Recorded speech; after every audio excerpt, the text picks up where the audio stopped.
Hello there. No Saturday morning cheap seats this week because my friend's a raging alcoholic and has mommy issues, and so he stayed in his bed crying all day. So I decided to take this weekend, catch up on some of the films from 2017 I haven't seen yet, so I can make my top 10 best list of 2017.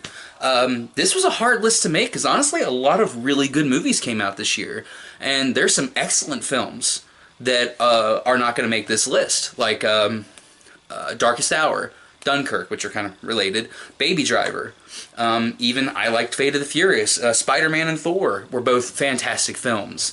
A lot of really good stuff came out this year. It just, and once again, I always have to reiterate this because I get the arguments.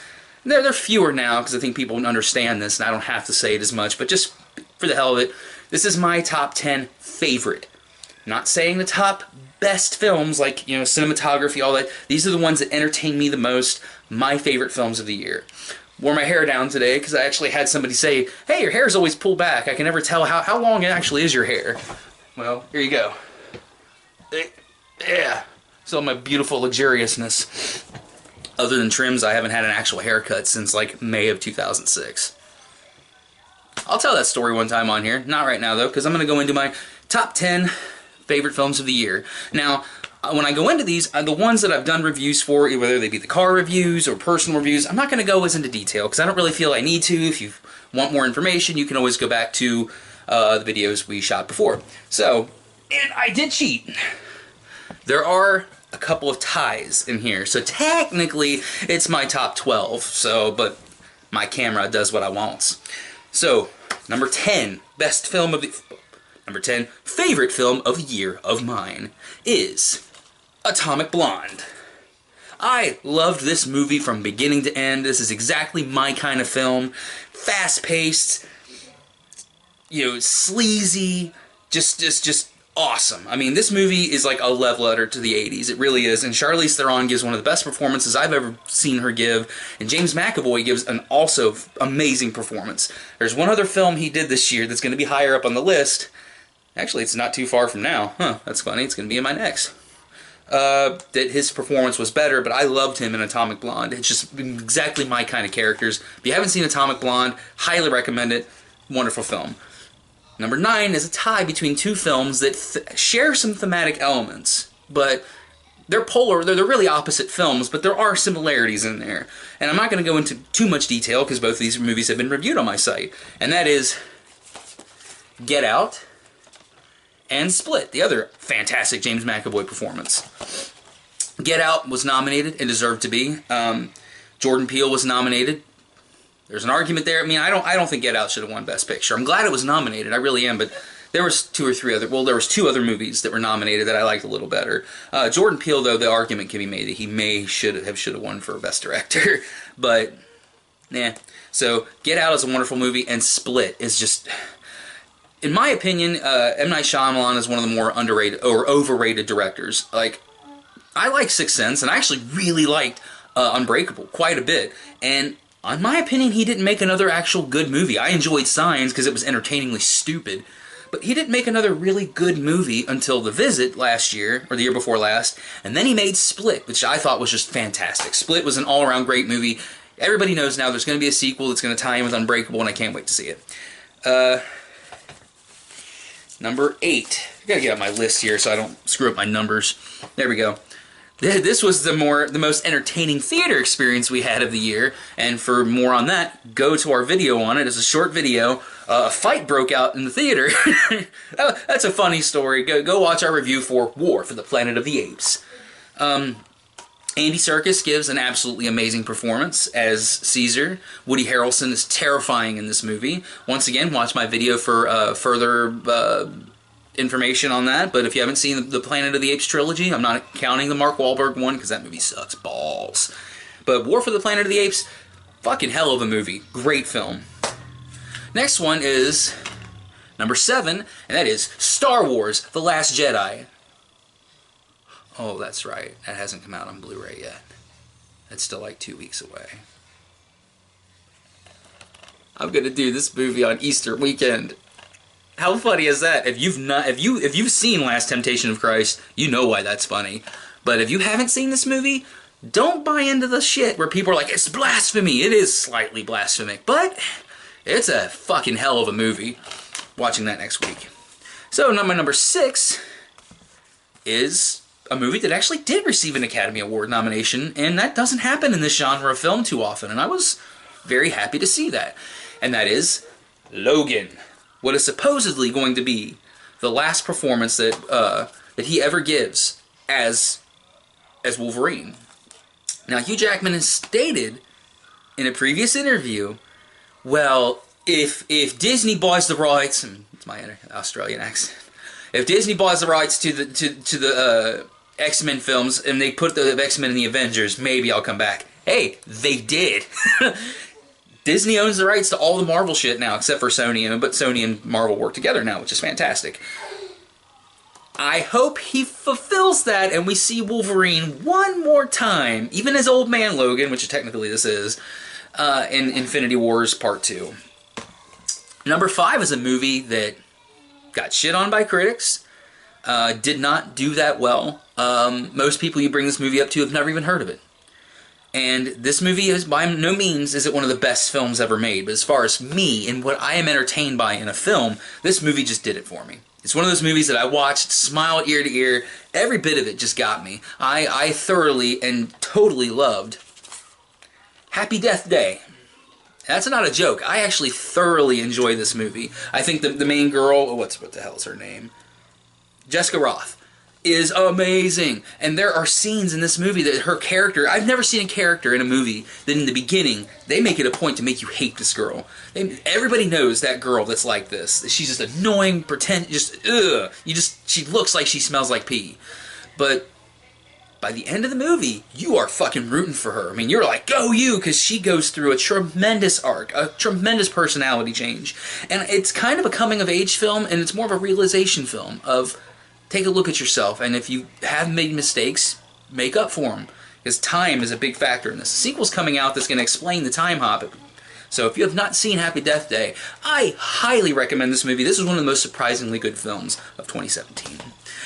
Number 4, not going to surprise anybody. I think this is the most reviewed. I've talked about this movie more than any other movies on my channel.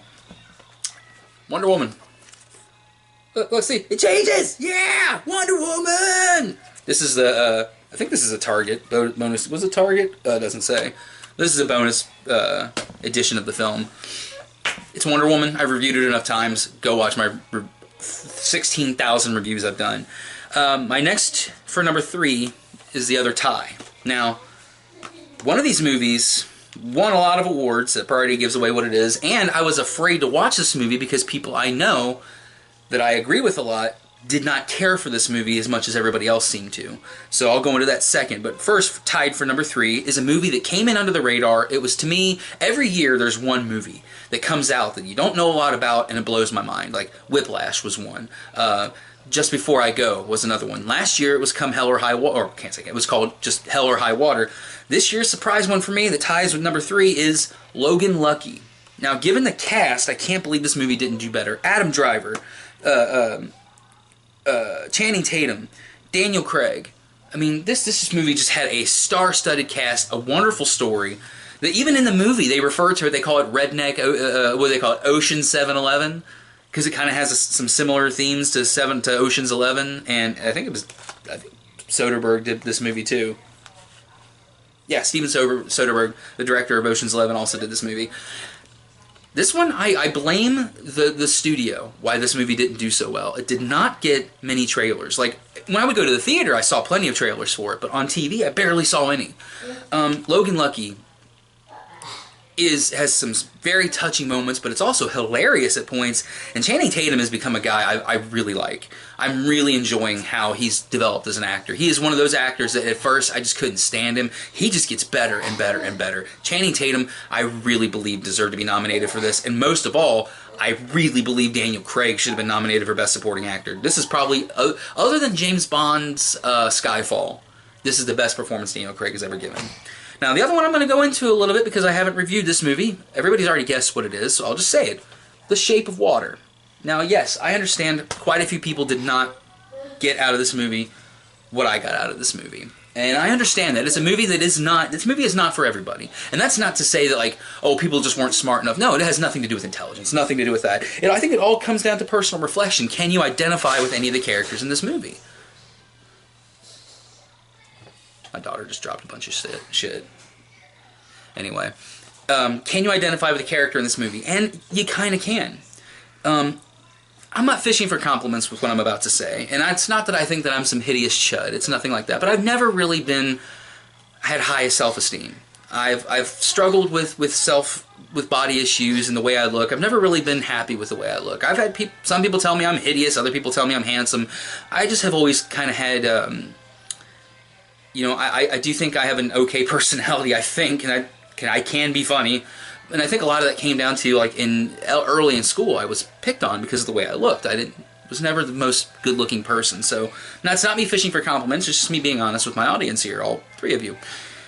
But for those of us who've ever found that person that sees past our flaws, and somebody like me who's had many in my life, and can see you for what you are, and not what you're supposed to be, I think we get a lot more from this movie.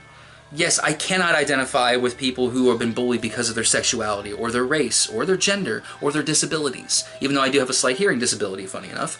But there is a part in this movie when Sally Hawkins is explaining why she's falling for the fish man. And it made me, I actually teared up. Tears were coming down my face because she doesn't say, she's actually mute, and that's her disability, she's mute. She signs, he doesn't see how incomplete I am.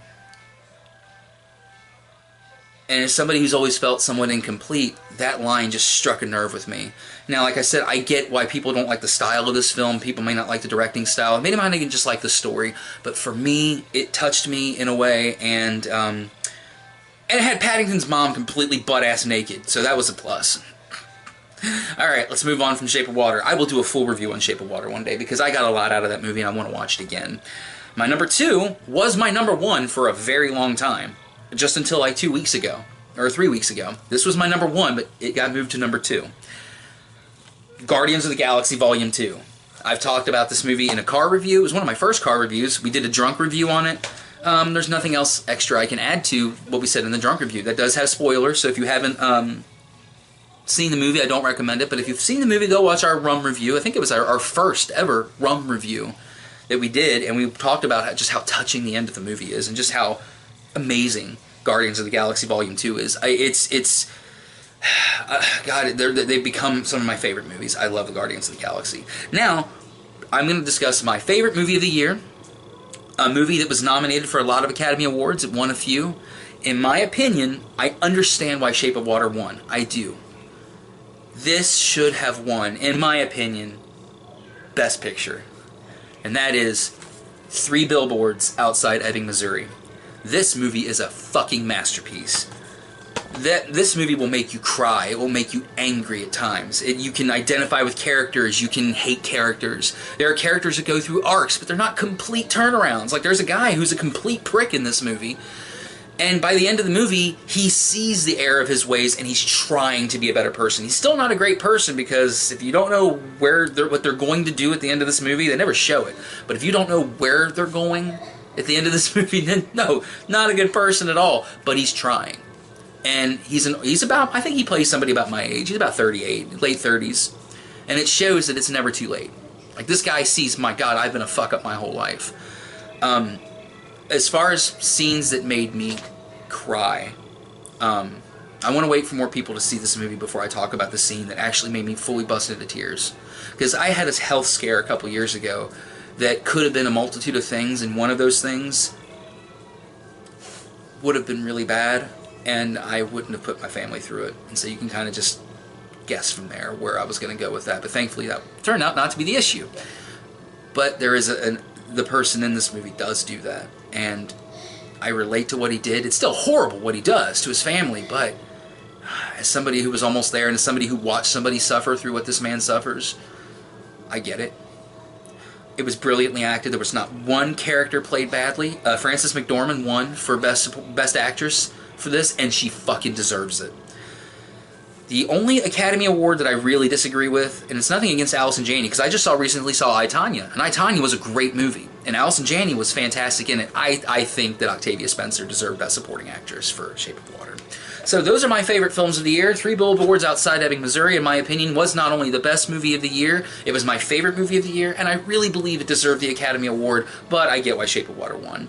So that's it. Hopefully, if Drunky McDrunkface comes back next week, we'll regardless, even if I have to go see it by myself, I'm not going to end up seeing Hurricane Heist. I'm just not going to have the time. Next week is Pacific Rim 2 regardless, and I dug the shit out of the first one, so I'm really looking forward to this one. That's it for me. Check out all these movies. See you later.